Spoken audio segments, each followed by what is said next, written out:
గడికోట శ్రీకాంత్ రెడ్డి గారికి నమస్కారము. సార్, ముఖ్యంగా మీ పొలిటికల్ ప్రొఫైల్ ఎలా స్టార్ట్ అయింది, మీ జర్నీ ఎలా స్టార్ట్ అయింది? మీరు రమేష్, నేను 1999 ఎలక్షన్స్లో రాజశేఖర్ గారు ఇప్పుడు కాంగ్రెస్ సిఎల్పి పిసిసి ప్రెసిడెంట్గా ఉన్నప్పుడు ఫాదర్ టికెట్ ఇచ్చినప్పుడు మొట్టమొదటిగా యాక్టివ్గా పాలిటిక్స్లోకి వచ్చాను. మళ్ళీ విదేశాలలో ఉన్నాను కొద్ది రోజులు. తర్వాత 2003లో నుంచి కంటిన్యూస్గా ప్రస్థానం ఇప్పటికీ 20 సంవత్సరాలు దాదాపుగా పూర్తి అయిపోయింది. 21 సంవత్సరం అవుతుంది. 20 సంవత్సరాల పైగా పూర్తి స్థాయి రాజకీయాలలో, అంటే పార్ట్ టైం పాలిటిక్స్ అనేది కాకుండా పూర్తి స్థాయి రాజకీయాలలోనే ఉన్నాను. అంటే వ్యాపార రీత్యా అట్లా అని కాకుండా పూర్తి టైం పాలిటిక్స్కి కేటాయించినటువంటి సమయం 20 సంవత్సరాలు.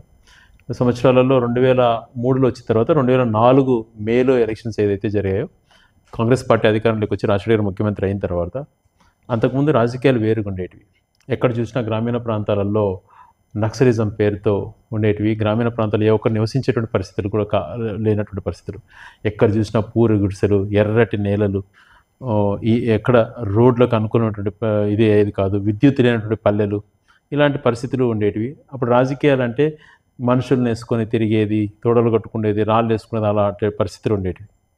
ఎందుకు మనం మార్పు వైపు ఎందుకు ఆలోచన చేయలేము అని చెప్పి ఆ రోజు నుంచి ఆలోచన చేసుకున్నాం. 2004లో తండ్రి ముఖ్యమంత్రిగా ఉన్నప్పుడు బ్యాక్ నుంచి మొత్తం కూడా పొలిటికల్గా కానీ, నాయకులకు అవైలబిలిటీ కానీ, అభివృద్ధి విషయంలో కానీ తండ్రికి చెదరు అదురుగా ఉన్నాను. 2006లో ఇప్పటి ముఖ్యమంత్రి జగన్మోహన్ రెడ్డి గారు ఆదేశాలతో పూర్తిస్థాయి రాజకీయాల్లోకి రావడం జరిగింది. యూత్ కాంగ్రెస్ అధ్యక్షుడిగా ఆయన నియమించడం, ఆయన అడుగుజాడల్లో భవిష్యత్తులో ఆయన కాబోయే కడప ఎంపీ, సేమ్ ఒకటే జిల్లా నుంచి తనకు తోడు నీడగా జీవితాంతరం మా తండ్రి గారు ఏ రకంగా అయితే రాజశేఖర్ గారికి లైఫ్ లాంగ్ లాయల్గా ఉన్నారో, అదే రకంగా జగన్మోహన్ గారితో నడవాలా అని చెప్పి నిర్ణయించుకోవడం.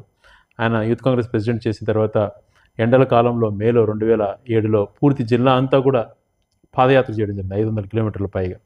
ఆ రకంగా రాజశేఖర రెడ్డి గారు కూడా అప్రిషియేట్ చేశారు. స్టేట్లో అప్పుడు ఒకరిద్దరు కూడా చేయలేదు, దాంట్లో ఒకటి చేశావు అనే నా లాస్ట్ డే ముగింపు రోజు కూడా రాజశేఖర రెడ్డి గారు అటెండ్ అయ్యి నన్ను ప్రోత్సహించారు. అప్పుడు కేవలం 33 సంవత్సరాలు అట్లా ఉండేది. తర్వాత 2009లో డీలిమిటేషన్లో భాగంగా రాయచూరు నియోజకవర్గం రావడం, అనేక మంది టికెట్ ఆస్పిరెంట్స్ ఉండడం. అప్పుడు దివంగత ముఖ్యమంత్రి రాజశేఖర రెడ్డి గారు, జగన్మోహన్ రెడ్డి గారి ఆశీస్సులతో 2009లో పోటీ చేయడం, ఆయన 4 నెలలకే దివంగతులు అవ్వడం. ఆ పరిస్థితులలో నియోజకవర్గాన్ని కలలుగా నన్ను ఎన్నో రకాలుగా అభివృద్ధిలోకి తీసుకెళ్లాలా అని చెప్పి, నా కళలు ఏమవుతాయా అని చెప్పి చాలా భయపడ్డాను. అప్పుడు ఆ రాజశేఖర్ గారు ఉన్నప్పుడు తెచ్చుకున్న కొన్ని జీవోలు, అప్పుడే ఈ పాలిటెక్నిక్ కాలేజ్ కానీ, తర్వాత రింగ్ రోడ్డు కానీ, రాయచోటికి నీళ్ళు ఇచ్చేటువంటి పనులు కానీ, అవన్నీ ఆ కొద్ది కాలంలోనే ఇది చేసుకొని గౌరవ రోషయ్య గారు ఉన్నప్పుడు కొన్ని పనులు పూర్తి చేసుకోవడం జరిగింది. ఆ 2 సంవత్సరాల వరకు కొద్దిగా పనులు జరిగినప్పుడు ఏదో చేయాలని తప్పించడం, మున్సిపాలిటీ బిల్డింగ్ అప్పుడే అప్రూవల్ చేయించుకుని టౌన్లో ఈ కార్యక్రమాలు చేయడం జరిగింది. ఒంటెద్దు బళ్ళతో తిరిగేటువంటి రాయచోటిలో త్రాగునీటి సమస్య పరిష్కారం చేస్తాను ఎన్నికైతే 18 నెలలు అని చెప్పి పూర్తి చేసుకోవటం. అలాగే ఈ రింగ్ రోడ్ అంటే బైపాస్ కూడా ఇవ్వని పరిస్థితులలో గౌరవ ఇప్పుడు ప్రభుత్వంలో ఉన్నటువంటి పరిచయాలతోనూ రింగ్ రోడ్ ఏర్పాటు చేసుకోవడం. రాయచోటికి రింగ్ రోడ్డు ఒక వరం లాంటిది అవుతుందని చెప్పి ఆ రోజు కల్లోడు ఊహించుకోలేదు. ఈరోజు అది ఎంతో వరం అయిపోయింది రాయచోటి పట్టణానికి, ఆ రింగ్ రోడ్ అనేటువంటి.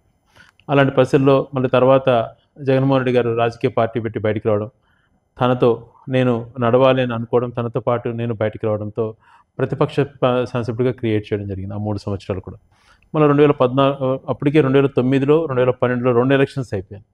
2014లో జగన్మోహన్ గారి ఆశీస్సులతో పోటీ చేశాం, విజయం సాధించాం. కానీ పైన తెలుగుదేశం ప్రభుత్వంలో ఏ ఒక్క పని కూడా చేయనీయకుండా అడ్డుకోగలిగారు. అప్పుడే ఇన్ఛార్జ్ మోర్ దాన్ ఎమ్మెల్యేగా పవర్స్ అన్నీ కూడా ఇవ్వటం జరిగింది. 2019లో తిరిగి శాసనసభ ఎన్నికలలో జగన్మోహన్ గారి పాదయాత్ర వల్ల ఆయన యొక్క ప్రజల పైన ఆయనకున్నటువంటి నమ్మకంతో మళ్ళీ భారీ మెజార్టీతో 2019లో మళ్ళీ ఎన్నికయ్యాను. ఎన్నికైన తర్వాత చాలా బాధ్యతగా పనిచేయాలని చెప్పి ప్రతి నిత్యం కూడా పరిగెత్తాను. అందులో భాగంగా నిజంగా జగన్మోహన్ గారి ఆశీస్సులు అయితేనేమి, మీదంటి సహకారంతో చాలా పనులు పూర్తి చేసుకోవడం. ఏదైతే ప్రతి చెరువుకు నీళ్ళు ఇవ్వాలని తప్పించామో మొట్టమొదటిగా జీవిత ఆశయంగా ఉన్నిందో అది 2500 కోట్లతో అప్రూవ్ చేయించుకోవడం, గెండికోట నుంచి వెలిగెలకు నీళ్ళు ఇచ్చే విధంగా పనులు చాలా మాత్రం కూడా ఈ కరోనా వచ్చి కొద్దిగా ఆలస్యమైనా కూడా కాలేటి వాగు వరకు దాదాపు 70% పనులు పూర్తి అయిపోవటం.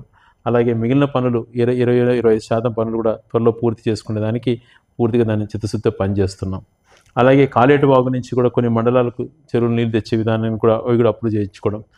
హెచ్ఎన్ఎస్ఎస్ కెనాల్ నుంచి చిన్నమండ మండలంలో చెరువులకు ఇచ్చే నీళ్ళని కానీ, జెరికోనను లిఫ్ట్ దానికి సంబంధించినటువంటి అన్నీ కూడా జీవోలు ఇప్పించుకొని టెండర్లు కూడా పిలిపించుకొని కాంట్రాక్టుల సొత్తము కొద్దిగా కరోనా వల్ల కొద్దిగా ఆలస్యమైనది. కానీ అది ఖచ్చితంగా కంప్లీట్ చేసేంత వరకు విశ్రమించేటువంటి ప్రశ్న ఉండదు. నా ప్రాధాన్యతలో జీవితంలో రాజకీయాల్లో అత్యంత ప్రాధాన్యత అది. అలాగే ఏదైతే జగన్మోహన్ రెడ్డి గారు ప్రతి పార్లమెంటు కేంద్రాన్ని ఒక జిల్లా కేంద్రం చేసి పరిపాలన వికేంద్రీకరణ చేయాలనేటువంటి ఆలోచన తనకు వచ్చినప్పుడు అప్పుడు ఒక వరంలాగా రాయచూటుకున్నటువంటి సెంటర్లో లొకేటెడ్ అని చెప్పి ఇక్కడ అందరితో కలిపి దాన్ని ఇన్ఫర్మేషన్స్ ఇవ్వటము, ఆ రకంగా జిల్లా కేంద్రం ఏర్పాటు అవటం కల్లో ఊహించినటువంటి రోజు 2012 ఇదే రోజు జనవరి 26న ఆ రోజు రాయచూటి జిల్లా కేంద్రం ఏర్పడిపోతుందని అనౌన్స్ అవ్వడం. అది ఏప్రిల్ 4 నుంచి పరిపాలన స్టార్ట్ అయ్యింది. 2022 ఏప్రిల్ 4 నుంచి 2022 జనవరి 26 రిపబ్లిక్ డే రోజున జిల్లా కేంద్రంగా అనౌన్స్ కాబడ్డది. ఈ 18 నెలల కాలంలోనే 2 సార్లు independence celebrations, 75th independence celebrations కానీ ఇప్పుడు 75th రిపబ్లిక్ డే సెలబ్రేషన్ 2 సార్లు జరుపుకోవడం. ఈ 20 నెలల కాలంలోనే పూర్తి స్థాయిలో మనకు మౌలిక వసతులు నిర్మించినటువంటి ఏదైతే 13 జిల్లాలు కొత్త జిల్లాలు అనౌన్స్ చేశారో ఆ 13 జిల్లాలలో ఏ జిల్లా కూడా తీసిపోయిన విధంగా 13 కొత్తగా అనౌన్స్ అయినటువంటి జిల్లాలో నెంబర్ 1గా పరిపాలన అంతా కూడా అధికారులకు సౌకర్యంగా ఉండే విధంగా ఆఫీసెస్ క్రియేట్ చేయడం. ఒకప్పుడు కేవలం ఎంఆర్ఓ కార్యాలయమే రాయచూట్లో ఉండేది. అటువంటిది ఆర్డీఓ కార్యాలయం వస్తే ఎక్కువ అనుకున్నటువంటి వాళ్ళం ఆర్డీఓ, జేసీ, కలెక్టర్ ఆఫీసెస్ క్రియేట్ చేసుకోవడం. సిఐఏ సర్కిల్ ఇన్స్పెక్టర్ ఎక్కువ అనుకున్న దాంట్లో ట్రాఫిక్ పోలీస్ స్టేషన్ దగ్గర నుంచి డిఎస్పీ కార్యాలయం నుంచి, డిఎస్పీ అంటే పులివెందులకు పోయేటువంటి రోజు, డిఎస్పీ కార్యాలయం దగ్గర నుంచి ఎస్పీ ఆఫీస్ను ఈరోజు పెరేడ్ గ్రౌండ్ లాంటివి నిర్మించుకోవడం, ఈరోజు ఒక మంచి గెస్ట్ హౌసెస్ నిర్మించుకోవడం, అనేకమైనటువంటి బంగ్లాలు, బస్టాండ్ ఆధునీకరించుకోవడం, 24 కోట్లతో హాస్పిటల్ నిర్మించుకోవడం, రైతు బజార్ నిర్మించుకోవడం, మహిళా డిగ్రీ కాలేజ్ సాధించుకోవడం, మూడో తరగతికి మహిళ ఎంటర్ అయితే డిగ్రీ వరకు ఒకే క్యాంపస్లో చదువుకునే విధంగా ఒక ప్రాంగణంగా చేసుకోవటం.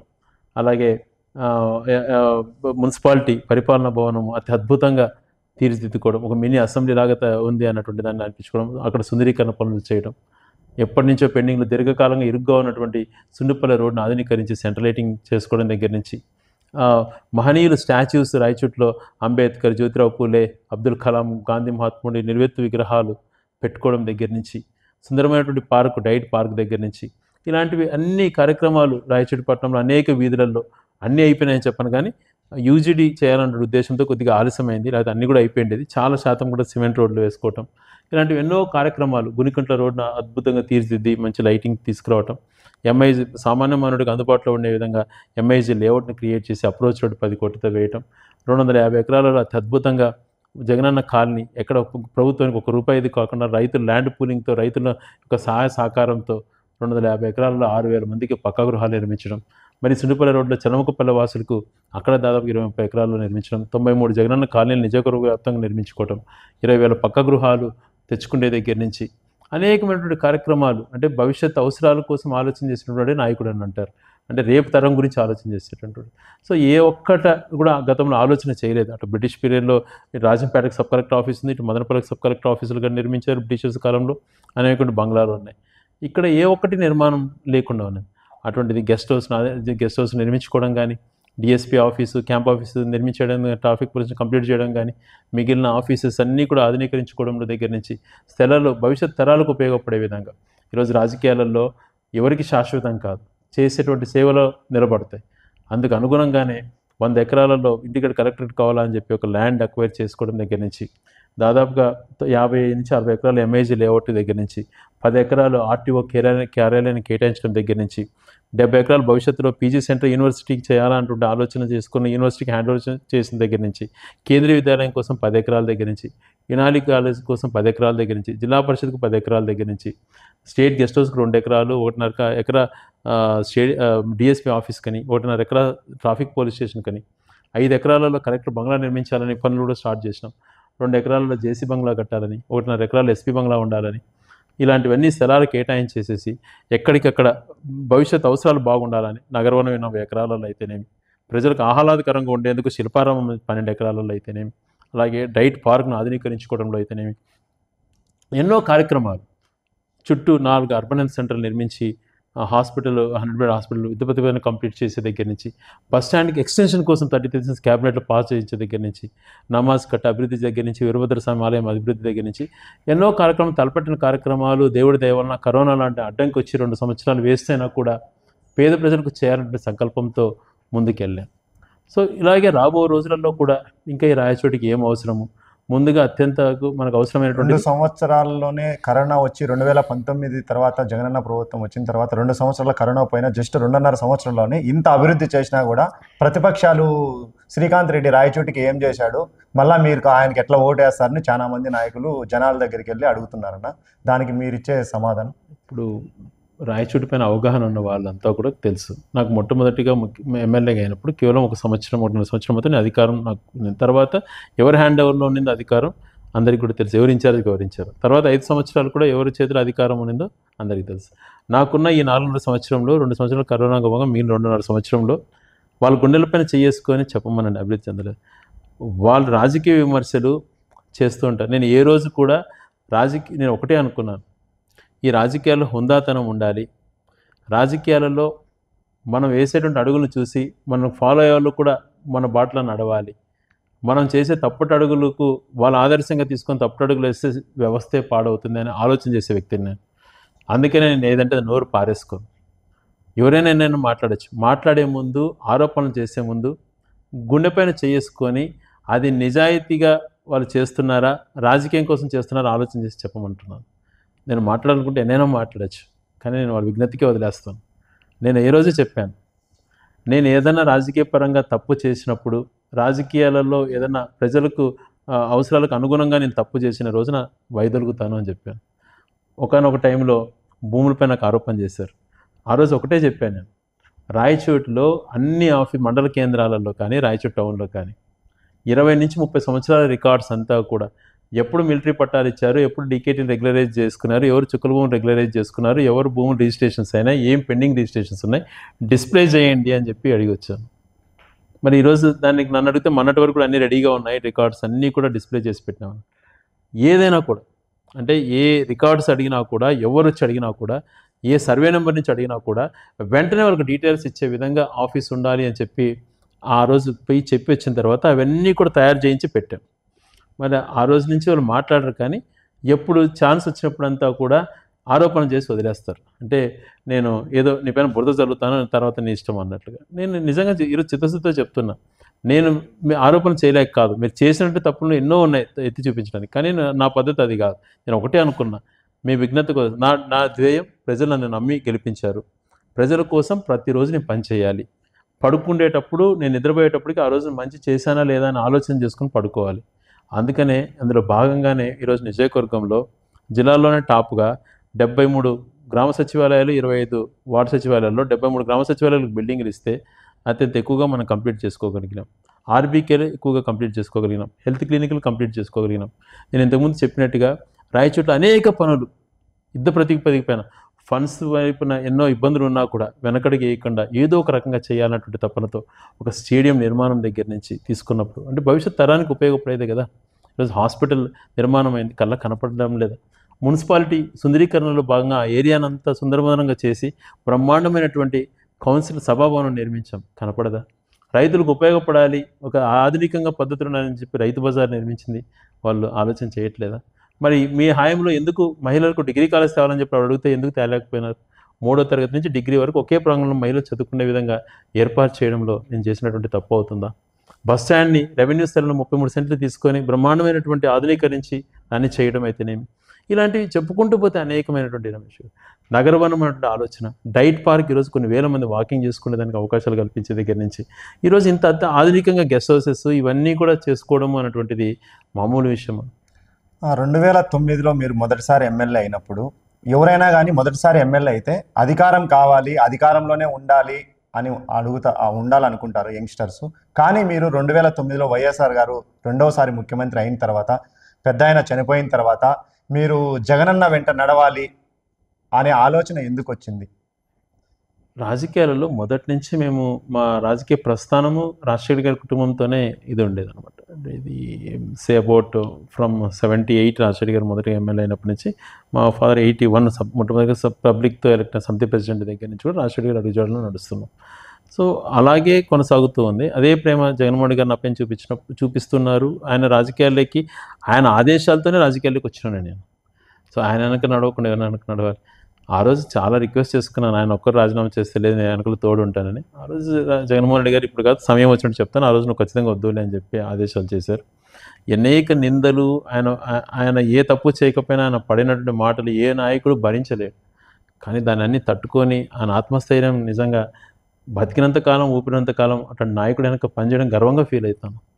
అంటే ఒక నిబద్ధతతో తనకున్న ఆలోచనలు ఇవన్నీ చూసినప్పుడు నిజంగా ఏ ఒక్కరికి లేవు సమాజం. నేను ఎంతోమందిని గమనిస్తుంటే ఎంతోమంది నాయకుల గురించి స్టడీ చేశాను నేను.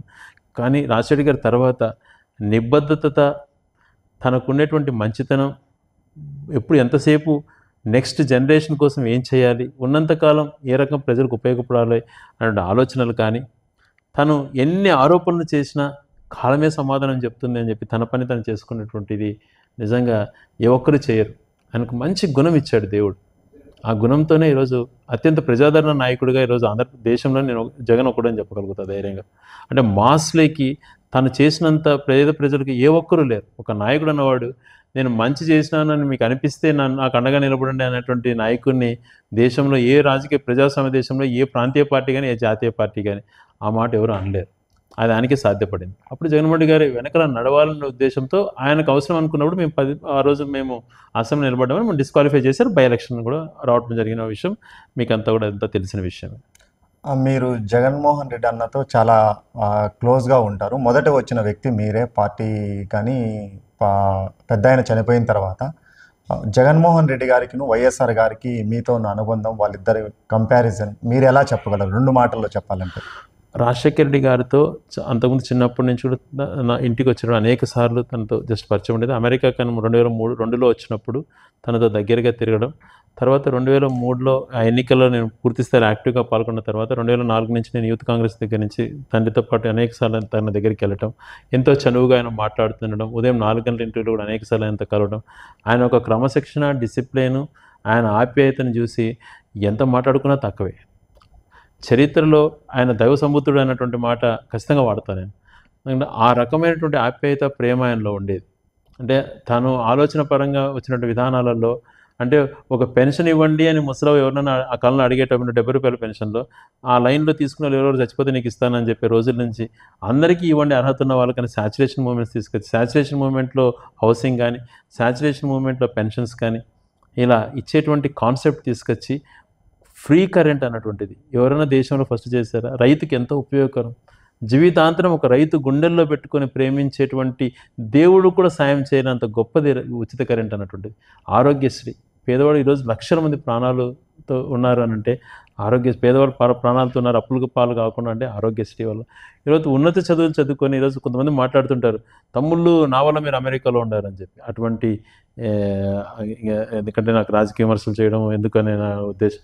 దానికోసం కాదు, ఈయన పెట్టిన ఫీజు రియంబర్స్మెంట్ వల్ల, ఈయన ఇచ్చిన ఫీజు రియంబర్స్మెంట్ వల్ల సామాన్య మానవులు డిగ్రీ కూడా చదవలేమనుకున్న వాళ్ళు ఎన్నో రకమైన ఉన్నతమైనటువంటి చదువులు చదువుకునేటువంటి జరిగింది అంటే అది కేవలం ఫీజు రియంబర్స్మెంట్ జరిగింది. అటువంటి మహనీయుడు రెండోసారి వీళ్ళంతా మహాకూటమిగా ఏర్పడి తనకు మెజారిటీ తగ్గించారు అన్నటువంటి ఒక బాధ ఆయనలో మెదిలేది. ఇంకా ఎక్కువ బాగా చేయాలంటే ఆలోచనతో ఉన్నప్పుడు ఆయన చనిపోవడం నిజంగా జీర్ణించుకోలేకపోయాం.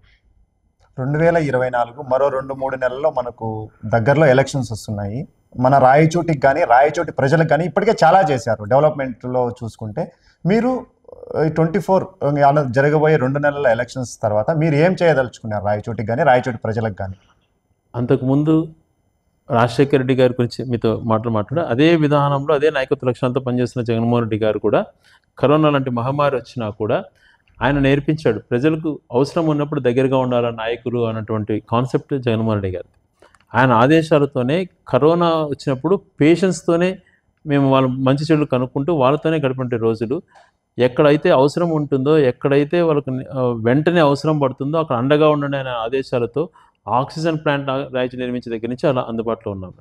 అంటే ఈ 4.5 years స్పాన్లో 2 years ఈ లాక్డౌన్స్, కరోనా లాంటి మహమ్మారి పోయినా కూడా మిగిలిన 2.5 yearsలో వాట్ బెస్ట్ ఎంత చేయగలుగుతానో ఒక రాజకీయవేత్తగా రాయచోటి సరౌండింగ్ డెవలప్మెంట్స్ కానీ, గ్రామీణ ప్రాంతాల్లో నిర్మించినటువంటి బిల్డింగ్స్, తెచ్చినటువంటి పక్క గృహాల్లో ఇచ్చిన సంక్షేమంలోనే ఒకసారి ఎంత జరిగింది అని చెప్పి ఆలోచన చేయమన్నారు. ఒక నియోజకవర్గంలో 3,000 కోట్ల పైగా సంక్షేమము, డెవలప్మెంట్ జరిగింది అని అంటే అది సాధ్యపడదు ఎక్కడే కానీ.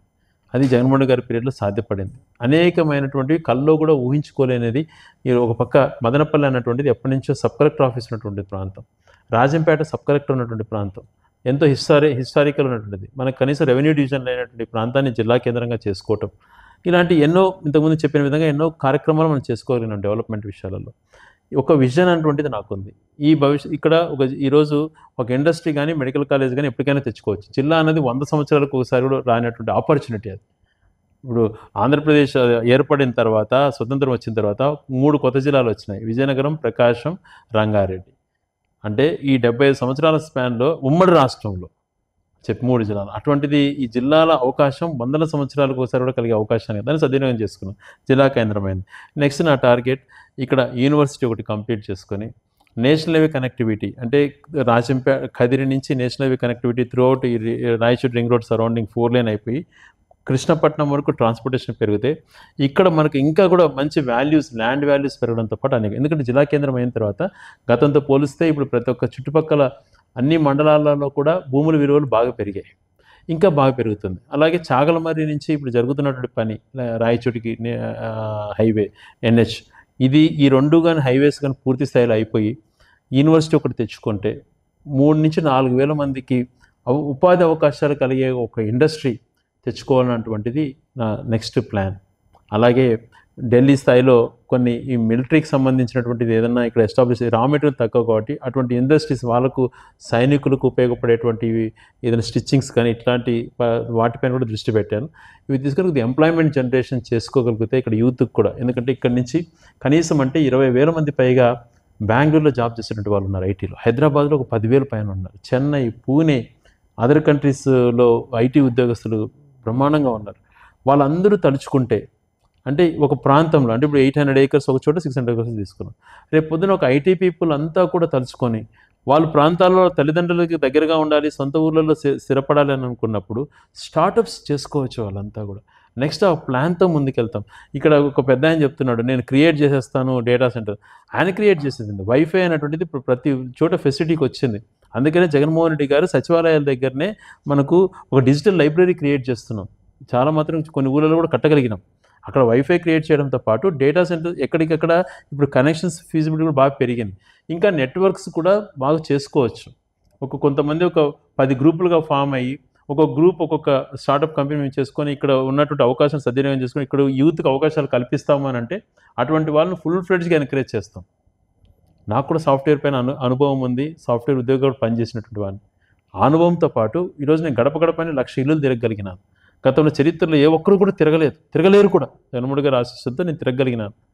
ప్రతి ఇల్లు కూడా తిరగలిగినాను. మంచి స్థితిగతులు చూశాను ప్రతి ఇంట్లో కూడా. ప్రతి ఇంట్లో ఎలా ఉంటుంది, వాళ్ళ జీవన విధానం ఎలా ఉంది, ఏ ఊరిల్లు ఎలా ఉంది, ఏ తరగతి వాడు ఎలా బతుకుతున్నాడు అటువంటిది అవగాహన చేసుకోగలిగినాను. పోయినప్పుడు ఆ పల్లెలో మౌలిక వసతులు కానీ భౌగోళిక స్వరూపాలు కానీ చూశాను. ప్రతి విలేజ్ చూశాను. ఇల్లు ఉన్న ఊరు కూడా వెళ్ళాను. 1-2 ఇల్లులు ఉన్న ఊరు కూడా వదలలేదు. ఏ ఇంటికి కూడా పోకుండా రాలేదు. తిరిగినప్పుడు నేను చాలా ఇళ్లలో గమనించింది వర్క్ ఫ్రమ్ హోమ్ చేస్తున్నారు. నేను వర్క్ ఫ్రమ్ హోమ్ క్రియేట్ చేస్తానని నేను మాట్లాడతాడు. ఇప్పుడు చేస్తున్నారు work from home Bengaluru IT employees. వీళ్ళకి ఇంకా బ్రహ్మాండ వసతులతో సౌకర్యాలు కల్పించుకొని అటువంటివి స్టార్టప్స్తో కొన్ని బిల్డింగ్స్ ఇక్కడే నిర్మించుకొని ఇక్కడి నుంచే కనెక్షన్తో చేసుకునే అవకాశాలను కూడా ఖచ్చితంగా పరిశీలన చేస్తాం. అందుకనే కొంతమంది ఐటీ పీపుల్తో ఒక టీమ్స్ ఫామ్ కామంటున్నాం. వాళ్ళు టీమ్స్ ఫామ్ అయ్యి వాళ్ళకు ఉన్నటువంటి ఎంటర్ప్రినర్ స్కిల్స్తో ఇలాంటివి చేసి మేము ఈ ప్రాంతంలో ఇలా ఎస్టాబ్లిష్ చేస్తే మేము గ్రో అవుతాము, 10 మందికి ఇక్కడ అవకాశాలు కల్పిస్తాం అన్నటువంటి వాళ్ళతో దగ్గరగా పనిచేస్తాం. దాంతోపాటు రెండోది ఎక్కువగా కూడా ఇక్కడి నుంచి గల్ఫ్ దేశాలకు పోయారు. అంటే దుబాయ్ కానీ కువైట్ కానీ ఇలాంటి ప్రాంతాల్లో ఎంతోమంది ఉద్యోగాలు చేస్తున్నారు. ఇప్పుడు బయట దేశాలకు వెళ్ళిన వాళ్ళు ఆర్థికంగా స్థితిమంతులయ్యి అక్కడే సెటిల్ అవుతున్నారేమో కానీ పాపం కువైట్ గల్ఫ్ దేశాలకు వెళ్ళిన వాళ్ళు అక్కడ సంపాదించే ప్రతి రూపాయి ఇక్కడ పొందుపరుచుకొని ఇక్కడ వాళ్ళ భవిష్యత్తు కోసం థింక్ చేసుకుంటూ ఇక్కడ ఇన్వెస్ట్ చేస్తున్నారు. అటువంటి వాళ్ళకు పూర్తి భరోసా కల్పించాల్సిన బాధ్యత ఉంది. దాదాపుగా 50,000 మంది ఇండైరెక్ట్గా బయట దేశాలలో ఇక్కడ యూత్ పోయి ఉన్నారు. వాళ్ళల్లో మెజారిటీ శాతం రాయచూరు నియోజకవర్గానికి ఈరోజు జిల్లా కేంద్రం మౌలిక వసతి ఇక్కడ బ్రహ్మాండమైనటువంటి ఇన్ఫ్రాతో అపార్ట్మెంట్స్ కానీ గేటెడ్ కమ్యూనిటీ హౌసింగ్ కానీ మంచి మంచి ప్లానింగ్తో లేఅవుట్స్ కూడా బాగా డెవలప్ అవుతున్నాయి. రాబో రోజుల్లో ఇంకా బాగా చేస్తాం. ఇటువంటివన్నీ సద్వినియోగం చేసుకొని ఈ ప్రాంతాన్ని అభివృద్ధి చేసే విషయంలో వాళ్ళని పాల్పంచుకోమంటున్నాం.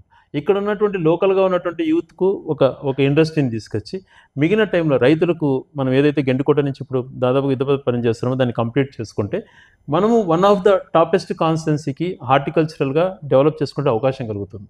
అంటే ఒక విజన్ అన్నటువంటిది రేపు తరానికి అన్నటువంటిది నేను ఒకటే చెప్పగలుగుతాను. చేయగలిగేది ఏం చేస్తానో నెక్స్ట్ జనరేషన్కి ఉపయోగపడేది నెక్స్ట్ టర్మ్లో ఇప్పుడు నేను చెప్పినటివే కాకుండా ఏ అయితే చేయగలుగుతాం అన్నీ చేస్తాం. గతంలో చెప్పనేటివి కూడా అనేక మనం చేయగలిగినాం. ఆర్డీఓ కార్యాలయం తెస్తానని ప్రామిస్ చేశాను, కలెక్టరేట్ తెచ్చుకోగలిగినాను. డిఎస్పీ కార్యాలయం గట్టిగా ప్రయత్నం చేస్తానని మాట ఇచ్చాను, ఎస్పీ కార్యాలయం తెచ్చుకోగలిగినాం. అంటే మంచి చేసిన వాళ్ళు ప్రతిపక్షం నుంచి వాళ్ళు అప్రిషియేట్ చేస్తారని నేను ఎక్స్పెక్ట్ చేయను ప్రజాస్వామ్యం. కానీ వాళ్ళు చేసేటువంటి అవమానాలు, వాళ్ళు చేసేటువంటి మాటలు ఒకసారి బాధ కలుగుతుంది. కానీ రాజకీయాలలో ఓపిక ఉండాలి. ఎలా ప్రొవోకేట్ చేసి నేను ఏ రోజు కూడా నా హద్దు దాటిని ప్రవర్తించలేదు. నేను ఒకటే నిర్ణయించుకున్నా, రాజకీయాల్లో హుందాతనం అన్నటువంటిది చాలా ఇంపార్టెంట్ అన్నటువంటి కాన్సెప్ట్తోనే నేను ముందుకెళ్తున్నా. అదే కాన్సెప్ట్తో ముందు నన్ను ఎంత ప్రొవోకేట్ చేసినా నా లైన్ నాకుంటుంది, నా స్టాండ్ నాకుంటుంది. నా స్టాండ్ ఎథిక్స్ స్టాండర్డ్స్ మెయింటైన్ చేయడం అన్నటువంటిది ఎక్కడ కాంప్రమైజ్ కాదు.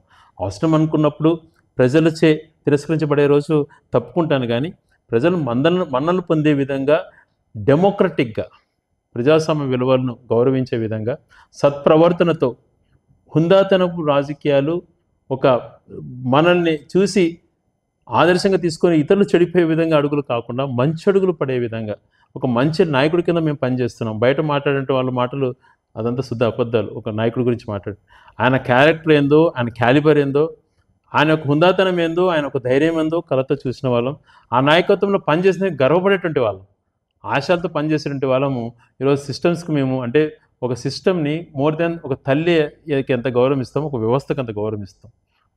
ఆ హుందాతనంతోనే రాజకీయాలు చేస్తాం, కానీ దిగజారి రాజకీయాలు చేయము. అడ్డుగోలుగా మనసుని గాయపరిచే విధంగా మాట్లాడే వాళ్ళ విజ్ఞప్తికి వదిలేస్తాను. ఈరోజు నాకు 20 సంవత్సరాలు సుదీర్ఘంగా కంటిన్యూస్గా రాజకీయాల్లో ఉన్నాను. నా బాబు 2007లో నేను యూత్ కాంగ్రెస్ పాదయాత్ర చేసేటప్పుడు అమెరికాలో బాబు పుట్టిన 2 నెలలకు కానీ పోలేకపోయినాను. తర్వాత స్కూలింగ్లో కానీ ఎక్కడ కానీ కుటుంబానికి నేను కేటాయించినటువంటి అతి స్వల్ప సమయం. మా భార్య చదువుకునేది కాబట్టి పిల్లల చదువులు మంచి చెడు చూసుకునేది. కుటుంబానికి 10% కేటాయిస్తే 90% నేను నిజవర్గానికి, ప్రజలకు, కార్యకర్తల కోసం కేటాయించుకున్నాను. అదే రకంగా మంచి జరిగిన చెడు జరిగిన 15 సంవత్సరాలు 20 సంవత్సరాల నుంచి ఏ రోజు నుంచి నేను రాజకీయ ప్రస్థానంలో ఉన్నానో ఆ రోజు నుంచి ప్రతి గ్రామంలో ఉన్నటువంటి నాయకులు, కార్యకర్తలు వాళ్ళు చూపిస్తున్నటువంటి ప్రేమ నిజంగా ప్రాణం వదులుకోవడానికైనా సిద్ధపడతా వాళ్ళ కోసం. వాళ్ళు చూపించేటువంటి భావన, ప్రేమ, అంకిత దీక్ష, వాళ్ళు ఎన్ని ప్రలోభాలు పెట్టినా మారకుండా నేనైతే ఏ రకంగా జగన్మోహన్ గారి కమిట్మెంట్గా ఉన్నానో అదే రకంగా కమిట్మెంట్తో నాతో నడుస్తున్నారు. వాళ్ళ మంచి చెడు చూడాల్సిన బాధ్యత కూడా నా పైన ఎంతో ఉంటుంది. అందుకనే నేను కుటుంబానికంటే కూడా ఎక్కువ సమయము రాజకీయాలకే కేటాయించాలనుకున్నాను. దీని విషయంగా ఇంకొకటి క్వశ్చన్ అడగలేదు. ప్రజల్లో కొంతమంది ఇచ్చిన సమాచారం ప్రకారము శ్రీకాంత్ రెడ్డి గారు ఎప్పుడు ఫోన్ చేసినప్పటికీ అప్పుడు బిజీ ఉన్నా ఖచ్చితంగా అదే రోజు మాకు కాల్ చేసి మాట్లాడతారు, కొన్ని సమస్యలు కూడా తీరినాయి అనేది విన్నానన్న మీ నోట్ నుంచి. అంటే ఇప్పుడు ఒక రాజకీయ నాయకుడు, ఇప్పుడు మేము మీతో కూర్చో అన్నాను, ఇప్పుడు వరుసగా కాల్స్ వస్తున్నాయి. ఒక 40-50 కాల్స్ ఉన్నా నేను ఎంత లేట్ నైట్ అయినా నేను ఆన్సర్ చేస్తాను. ఒకసారి 200-300 మిస్డ్ కాల్స్ ఒక గంటలో 200లో వచ్చినప్పుడు కొన్ని ఆన్సర్ చేయకపోవచ్చు. ఇప్పుడు సాధ్యమైనంత వరకు ఎందుకు చేసింటారు, పాపం ఏదో ఒక పని నుండి చేసింటారు కానీ అని చెప్పి ఎవరు చేశారని అనకుండా ప్రతి ఒక్కరికి ఆన్సర్ చేయడానికి ప్రయత్నం చేస్తాను.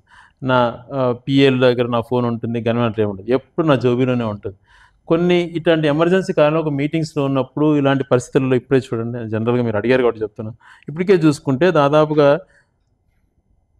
మనం ఉన్న ఈ గంటలోనే ఒక 20-30 మిస్డ్ కాల్స్. ఈ విషయం జనాల నుంచి వచ్చిండే విషయం. శ్రీకాంత్ రెడ్డి గారు ఇటువంటి అప్పుడే ఆన్సర్ చేయలేకపోయాను స్పాట్ లో, కానీ ఖచ్చితంగా వీళ్ళకు నా సమయాన్ని ఉన్నంత వరకు ప్రతి ఒక్క కాల్ ఆన్సర్ చేయడానికి ప్రయత్నం చేస్తాను. ఏదో చిన్న సమస్య ఓ ప్రజాప్రతినిధి బాధ్యత. ఈరోజు మన కోసం వాళ్ళు ప్రేమతో, నమ్మకంతో ఓటేస్తారు. ఆ నమ్మకాన్ని ఒమ్ము కానియకూడదు కదా. మనము వాళ్ళ కొన్ని పనులు కొన్ని జరుగుతాయి, కొన్ని జరగకపోతాయి. జరగని వ్యక్తి డిసప్పాయింట్గా ఉంటాడు, కానీ అది ఎందుకు జరగలేదు అన్నటువంటిది ఎక్స్ప్లెనేషన్ కూడా మనం ఇచ్చుకోవాలి. అది రాజకీయ నాయకుడి బాధ్యత.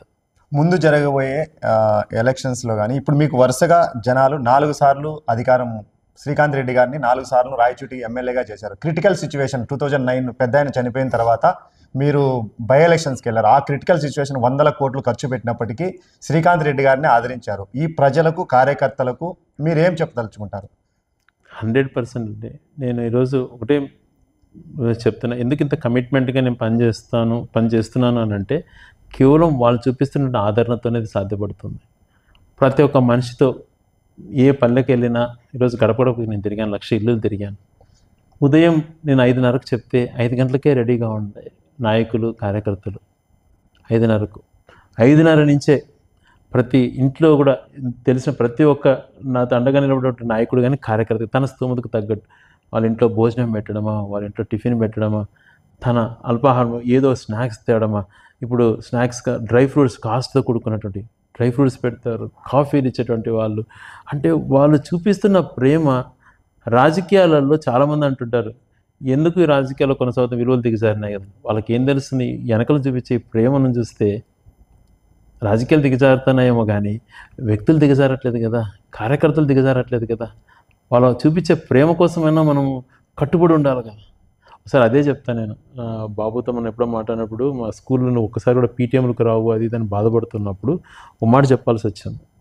ఇదిరా నాన్న సిచ్యువేషన్, చూస్తావా చూడు, ఈ చూసి నీకు డాడీ ఐ అండర్స్టాండ్, నువ్వు ఏది చెప్తున్నావో నేను అర్థం చేసుకోగలుగుతాను, మమ్మీ వస్తుందిలే అని చెప్పి అట్లా పాప కానీ బాబు కానీ అలా నన్ను వాళ్ళు ధైర్యం చెప్పినటువంటి రోజుల దగ్గర నుంచి. అంటే ఎందుకు ఇంత ఇది చెప్తున్నానంటే వాళ్ళు చూపించే మామూలు విషయం కాదు రమేష్. నేను తిరిగిన గడప గడపకు నా వెనక సాయంత్రం వరకు ఎంతవరకు తిరుగుతానో, నా కాళ్ళ నొప్పులు వస్తున్నాయి పాపం, అయినా కూడా వాళ్ళు భరిస్తూ తిరిగారు. 15 సంవత్సరాలు 20 సంవత్సరాల నుంచి మోస్తున్నారని అంటే నాకు ఎంత భయము బాధ్యత ఉంటుంది ఆ కుటుంబం పైన. వాళ్ళకు మంచి చేయాలన్నటువంటి తపన ఎక్కువ ఉంటుంది కదా. ఇప్పుడు చాలామంది అంటారు ఈ ప్రభుత్వం కార్యకర్తలకు ఏం చేయలేదని రెచ్చగొట్టడము, అంటే టీడీపీ నుంచి ఎక్కువగా. మేము ఒకటే, ఒక పార్టీ అనేటువంటిది ఒక స్టాండ్తో గతంలో నీరు చెట్టు రూపంలో అనేకమైన అవినీతి కార్యక్రమాలు జరిగాయి. ఆ మచ్చతో ప్రజలచే తిరస్కరించబడ్డారు. మనం అలాంటి తప్పులు చేయకుండా ఫస్ట్ ప్రజలకు మేలు చేసిన విధానం సృష్టిద్దాం. ప్రభుత్వ సొమ్మును ఎక్కడ దుర్వినియోగం కాకుండా, ప్రభుత్వ సొమ్ము అనేది కాకుండా ఏ రకంగా కార్యకర్తలకు ఎలా హెల్ప్ చేయాలి, మనకు అండగా ఎలా చేయాలనేటువంటిది ఖచ్చితంగా మనం ఒక రిపోర్ట్ తీసుకుందాం అని చెప్పి నాయకుడు మాట్లాడాడు. ఆ ధైర్యంతోనే నేను నెక్స్ట్ నాయకులు కార్యకర్తలకు నాయకుడు అత్యంత ప్రాధాన్యత ఇస్తాడని చెప్పి నాకు అర్థమైంది. పార్టీ ఈరోజు మంచి చేస్తున్నా, ఎన్ని మంచి చేస్తున్నా బురద జల్లేటువంటి ఎల్లో మీడియాను మనం చూస్తున్నాం. మంచిని ఎక్కడా చూపారు, ప్రతిదీ రెచ్చగొట్టే విధంగా, ప్రొవోకేట్ చేసే విధంగా, తప్పులు ఏది జరగకపోయినా తప్పులు ఉన్నది లేనట్టు, లేనిది ఉన్నట్టు సృష్టించి చేస్తున్నాయి అలా. ఇటువంటి పరిస్థితుల్లో ప్రజలకు మనం స్టాండ్ కావాలి. మన స్టాండ్ ఫస్ట్ ప్రజల్లో మనం క్రెడిబిలిటీ నిలబడాలి, మనం చెప్పింది ప్రజలకు చేయాలి. మన వల్ల నష్టం జరగకూడదు. ప్రజలు నన్ను నమ్ముకొని ఓటేసిన ప్రజలకే నేను ఇంత మేలు చేసేటువంటి వాడిని, నన్ను కానీ మిమ్మల్ని కానీ భుజాన మోసే కార్యకర్తలకు గురించి నేను ఆలోచన చేయనా, వాళ్ళ కుటుంబం గురించి ఆలోచన చేయనా అన్న మాట నిజంగా మా గుండెలకు హత్తుకునేది. మాకు కూడా ఆ ధైర్యం ఉంది. మా వెనక నడిచేటువంటి వ్యక్తికి కానీ, పార్టీని నమ్ముకున్నటువంటి కార్యకర్తకు కానీ, జెండా మోసే కార్యకర్తకు కానీ ఎక్కడ ఏ పరిస్థితులలో కూడా అన్యాయం జరగదు. జగన్మోహన్ రెడ్డి గారు ఊపినంత వరకు, మేము బతికున్నంత వరకు వాళ్ళకు తోడుగా ఉంటాము అన్నటువంటి సందేశంతో పాటు, నమ్ముకొని ఈయనకి ఓటేస్తే ఈయన మేలు చేస్తాడని నమ్ముకున్నటువంటి ప్రజలు నమ్మకాన్ని కూడా ఒమ్ము కానియకుండా, మనం నమ్మి 1,01,000 మంది మనకు ఓటేశారు. మనం 1,01,000 మందితో 1,000తో పాటు ఓటు వేయని 63,000 మందికి కూడా మంచి జరిగే విధంగా మనం వర్క్ చేసినాం. మన కాన్సెప్ట్ అదే, ప్రజాస్వామ్యంలో మంచి చేయాలి, నమ్ముకున్న వాళ్ళకు మంచి చేయాలి. ఆ టయానికి వ్యతిరేకించినా కూడా ప్రజాస్వామ్యంలో ప్రజల పక్షాన్ని నిలబడాలని అనుకున్నప్పుడు వీళ్ళతో పాటు వాళ్ళకు కూడా ఈరోజు జగన్మోహన్ రెడ్డి గారి ఆ ఉద్దేశంతో గతంలో తెలుగుదేశం ప్రభుత్వంలో నీకు పథకం రావాలంటే మాకు కండవ కప్పుకునే పరిస్థితులు, ఇప్పుడు ఆ పరిస్థితులు మనం చూస్తున్నామో చెప్పండి. అలా అన్నింటే మనం ఇంతమందికి సేవ చేసిండే వాళ్ళమా? 43,000 పెన్షన్లు ఎట్లా వస్తాయి మన నియోజకవర్గంలో? రాష్ట్రంలో 67 లక్షల పెన్షన్ ఎట్టేయగలుగుతాడు జగన్మోహన్ రెడ్డి గారు?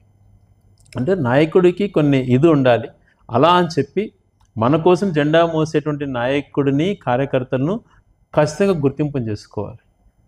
వాళ్ళకు వాళ్ళ ఆర్థిక పరిస్థితులు కానీ, కుటుంబ వ్యవహారాల్లో కానీ ఖచ్చితంగా ఒక నాయకుడిగా అండగా నడవాల్సినటువంటి బాధ్యత నాయకుడి పైన, మా అందరిపైన ఉంటుంది. అది ఖచ్చితంగా మేము ఆ భరోసా ఇస్తాం. అందుకు నిలబడ్డాం కాబట్టే ఈరోజు 20 నుంచి ఎన్ని కష్టాలు వచ్చినా, ఎన్ని ప్రలోభాలు పార్టీని మారకుండా మనతో నడుస్తున్నారంటే నమ్మకం పైన. ఆ నమ్మకాన్ని ఒమ్ము కానియకుండా భవిష్యత్తులో పనిచేయడమే మనము ఒక బాధ్యతగా చేస్తాం. 2019కి ముందు, 19 తర్వాత అనుకుంటే రాయచోటి నియోజకవర్గము it's almost more than 10 times అనేది అభివృద్ధి జరిగింది. 19కి ముందర, 19 తర్వాత రాయచోటి ప్రజలు 4 సార్లు అవకాశం ఇచ్చారు. మీకు ఒక టర్మ్ వచ్చింది గవర్నమెంట్లో ఉండి డెవలప్మెంట్ చేయడానికి అనేది. ఇప్పుడు 4 సార్లు ఎమ్మెల్యే అయ్యారు. జగన్మోహన్ రెడ్డి గారికి చాలా దగ్గర మొదటి వ్యక్తి వచ్చిన వాళ్ళల్లో ఇప్పుడు 5వసారి ఎమ్మెల్యే అయ్యి మంత్రి అవ్వాలని కోరుకుంటూ ఇంతటితో నా ఇంటర్వ్యూని. రమేష్, రాజకీయాలలో చేసే కోసం పనిచేయాలి కానీ పదవుల కోసం పనిచేయకూడదు. మంత్రి అన్నది నాకు ఏ రోజు కాన్సెప్టే కాదు. నా జీవిత ఆశయం నీళ్ళు ఇవ్వటము, జిల్లాను చేసుకోవటము నెరవేర్చుకున్నాం. చెరువులకు నీళ్ళు ఇచ్చే జీవిత ఆశయం. ఆ 2 ఆశయాలే తప్పితే మంత్రిని కావాలా ఇంకోటి కావాలంటే మీ ఆశయం కాదు, దానికోసం కూడా ఆలోచించండి. దానికంటే కూడా చెరువులకు నీళ్ళు ఇచ్చే పని కంప్లీట్ అయిపోతే నెక్స్ట్ రాబోలు అంటే ఇప్పుడు దాదాపుగా అదే నాకు చాలా, నేను ఊహించిన నా జీవిత ఆశయాన్ని నిజవర్గ ప్రజల యొక్క ఆశయాన్ని అంటే జిల్లా కేంద్రం చేయడం అటువంటిది ఆయన నాకు ఇచ్చినటువంటి ఒక వరం.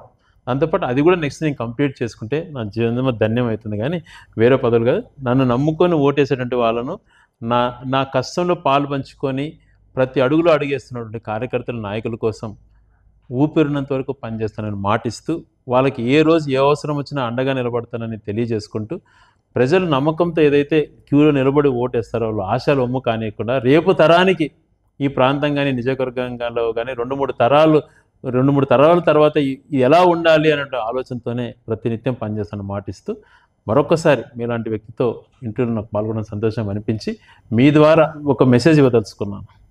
రాజకీయాలలో హుందాతనము అనేటువంటిది చాలా ఇంపార్టెంట్. హుందాతనంతో పాటు మనం వేసే ప్రతి అడుగులో నిబద్ధత ఉండాలి. ఈ స్టాండర్డ్స్ ఎక్కడ కాంప్రమైజ్ కాకుండా మంచి ఉద్దేశంతో స్వార్థానికి పోకుండా ఏ స్టెప్ వేసినా భవిష్యత్ తరం లేకపోతే ప్రజలకు ఉపయోగపడేటువంటి అడుగుల్లో కాంప్రమైజ్ కాకుండా వెళ్తానని మీకు తెలియజేసుకుంటూ సెలవు తీసుకుంటాను. నాకు ఇంత సమయం ఇచ్చి మీ అభిమానిగా నాకు ఇంటర్వ్యూ చేయడానికి అవకాశం ఇచ్చినందుకు చాలా thank you. Thank you Ramesh.